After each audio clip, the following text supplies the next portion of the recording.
CEO translator question number 4.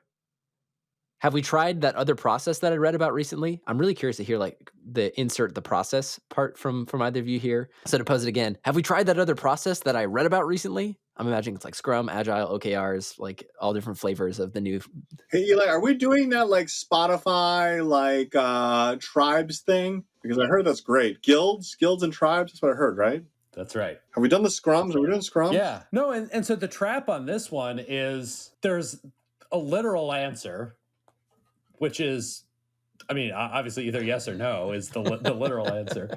But even the way most of these processes work, the like, are we doing Scrum? It's like, well, we're doing a thing. It's not literal by the book Scrum in all these ways. So like, what do you mean by Scrum? How do I? But that's just an absolute rabbit hole to go down. Because someone's asking, are we doing Scrum? Like, really, probably what they mean is, hey, we had a process that worked great at my last company, and it seemed like stuff was getting shipped out more reliably, or I knew what the teams were doing, or I understood when I was going to get stuff because there were sprint boundaries, and we don't seem to have that. And what's up?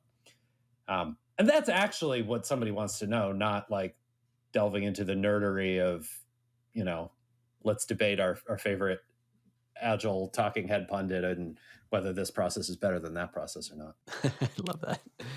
Andrew, what's your reaction? I mean, I go back to this, it stems to a certain, I mean, like there's like, either way it means the same thing, which is there's probably some dissatisfaction or like non-fulfillment happening here. So such that people pose this question. I mean, it's possible it's like a dinner party conversation or a random blog article that they read. But again, in order for them to latch, it means that they wish something were better, different, so-and-so. So the root thing here is to suss out what are we trying to actually pull, get out of here on this thing. Again, it almost always comes down to like, it's going too slow. I want X and Y. Like everything comes down to slow or perception of slow, or I want more stuff happening, or why isn't this thing done at the root of it? And so like, I think process switches are about seeking for some romantic silver bullet that probably isn't a silver bullet, but like, I read that Meta is doing this. It's got to be great, right? Like, I don't know, pick your cool person. Stripe has to be doing this, so it's got to be perfect, right? Like, it has some of those kinds of things going on there, and so like again, it goes back to like sussing out like what is it that we're doing.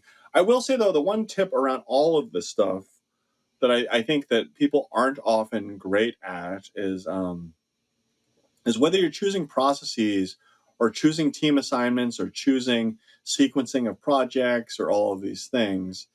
Like, I actually think that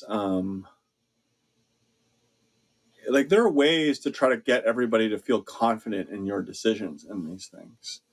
And I think sometimes people miss this. Like I was working with someone once and they were like, CEO like really wants it this way, hates my way of doing this stuff. And I was like, yeah, he probably doesn't actually hate your way. Right. Like, but like in that situation, it was a simple trick, or a simple clear pathway in this, which is bring 3 solutions to the table.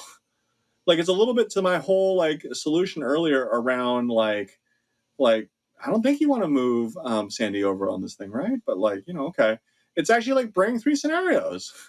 Like we're gonna do it by Scrum, or like I mean that's an extreme case, but like we're gonna do it this way, we're gonna do it that way, we're gonna do it like X, Y, Z, right? And this stuff. You and I already know that Y is the best answer.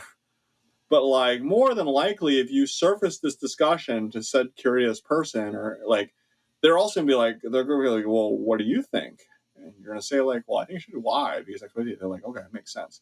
And so the act of doing that, like, gave them the perceived agency to actually help you choose this stuff. You actually showed your work to say that you were being diligent. You weren't just choosing an arbitrary one. You were showing plus minus in each of these things, and you were thoughtful about it, and you invited them to take part in the conversation decision on that stuff, right? And so I think those are often ways that I think you can bring people along on your decisions, whether it's process, people assignment, or all of these things. And then look, like a month later, they're not going to care, right? But I think that is showing your work inspires confidence in this thing, and inviting them to decision making shows openness and partnership in this part of it. And once they have the trust in you, like that's how you build trust, then like things actually end up happening fine. You just get less of this. So this is more kind of a more macro way of actually bringing people along. And I think sometimes, I think a lot of folks with an engineering background just kind of like to bring the solution. I've solved the puzzle, right? Like, well, it's actually like it's more actually bringing people along than it is solving the puzzle and stuff. Even if you know the right answer, it's like letting them come to the conclusion.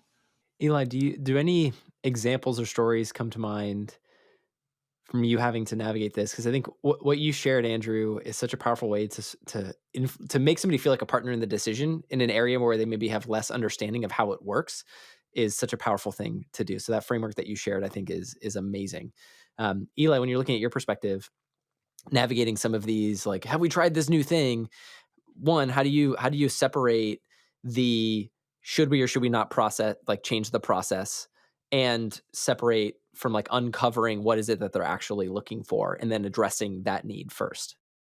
Well, it goes back to like this obviously works best if you have a kind of relationship and trust already where, it's easy to go like, oh, hey, interesting. Let's talk about the problem that we're solving. Where you can be direct about like, well, actually, the reason why I'm talking about doing that is it sounds like, that process is getting lots of stuff over the line really quickly and feels like we're stuck in molasses. And like knowing that that's what the concern is, I think is the starting point. When it comes to process changes, the thing that I've found is um, most CEOs I've worked with are good with like one, to Andrew's point, give multiple options, and two is like be experimental, be data driven, be iterative. Like we're gonna try X. Here's the experiment. We're going to set it up to do blah, blah, blah. And this is what we're going to measure. And we're going to see if that goes faster. And if we're going to do that, we're going to double down on it. And if it doesn't work, then we won't. Like, that's a thing that few people will push back on or tell you that's a dumb idea. Whereas if you're just like, no, I'm doing this because I dogmatically believe the way to do it is X, and I'm not interested in measuring or evaluating or baking it off against another thing or something, I think that's where you run into trouble.